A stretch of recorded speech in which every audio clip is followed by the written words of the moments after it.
வாழ்க வளமுடன். தமிழே உயிர். இந்த ஒளி அலை வரிசைக்கு பதிவு செய்து பார்த்து கொண்டிருக்கும் உங்கள் அனைவருக்கும் வணக்கம். இன்றைய பதிவில் நம்ம பார்க்க போகிறது கத்திரிக்காய் காராமணி பொரியல் எப்படி செய்கிறதுன்னு பார்க்கலாம்.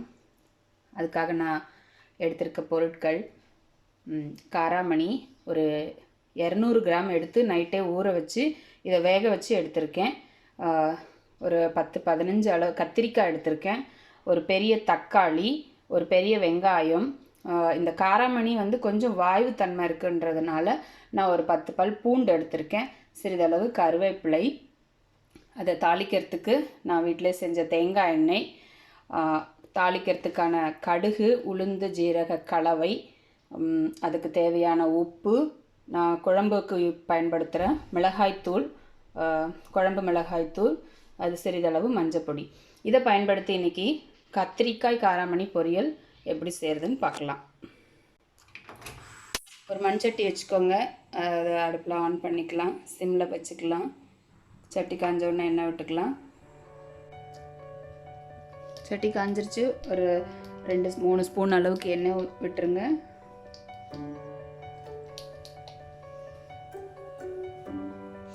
இது குளிர்காலன்றதுனால தேங்காய் எண்ணெய் கட்டிடுச்சு. எண்ணெய் காஞ்சிருச்சு. நம்ம ஒரு ஸ்பூன் கடுகு உளுந்து கலவை சேர்த்துக்கலாம்.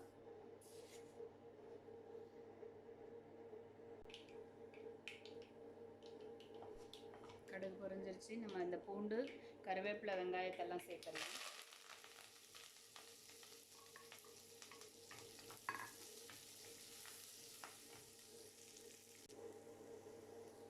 வெங்காயம் வதங்கிடுச்சு. தக்காளி சேர்த்துடலாம்.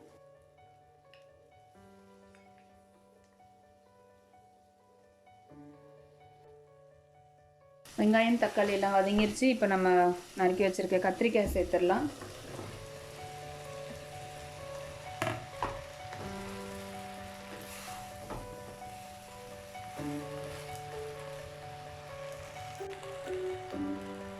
கத்திரிக்காய் கொஞ்சம் வதங்கட்டும். நம்ம அதுக்கு உப்பு, மஞ்சத்தூள் சேர்த்துடலாம். ஒரு ஸ்பூன் மஞ்சத்தூள் சேர்க்குறேன். அவங்க தேவைக்கு அளவுக்கு உப்பு சேர்த்துக்கோங்க.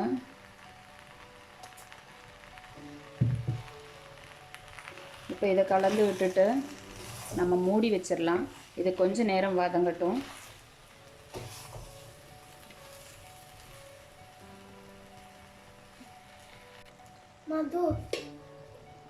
கத்திரிக்காய் வந்துருச்சு, பாதி வந்துருச்சு. இதுக்கு நம்ம தேவையான மிளகாய்த்தூள் சேர்த்துடலாம். நான் 2 ஸ்பூன் சேர்க்குறேன். உங்களோட காரத்துக்கு ஏற்ற மாதிரி சேர்த்துக்கோங்க. இந்த மிளகாய்த்தூள் அப்படிங்கிறது இதில் எல்லாமே அடங்கியிருக்கு. மிளகாய், தனியாய், ஜீரகம், வெந்தயம், மிளகு, சுக்கு, இது எல்லாமே அடங்கி இருக்கிறதுனால நான் இதை தான் குழம்புக்கு, சாம்பாருக்கு, இந்த மாதிரி பொரியலுக்கு, இது எல்லாத்துக்கும் பயன்படுத்துறது. சமையலும் உங்களுக்கு சீக்கிரமாக முடிஞ்சிடும். ஏன்னா ஒரு டப்பாவை திறந்து அது பாதி இதை பாதின்னு போட வேண்டிய அவசியம் இல்லை.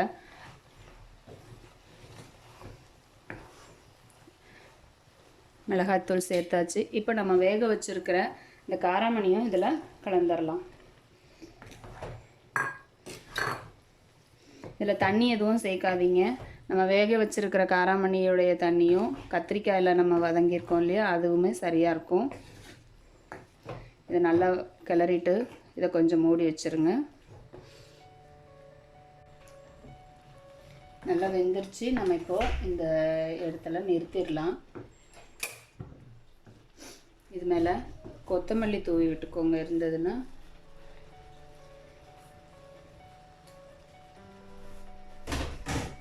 நம்முடைய சுவையான கத்திரிக்காய் காராமணி பொரியல் நல்லா தயாராகிடுச்சு. இது மாதிரி மண் சட்டியில் நீங்களும் செஞ்சு சாப்பிட்டு பாருங்கள். நல்ல ஆரோக்கிய வாழ்வை வாழலாம். வாழ்க வளமுடன். ஆரோக்கிய வாழ்வே அளவற்ற செல்வம்.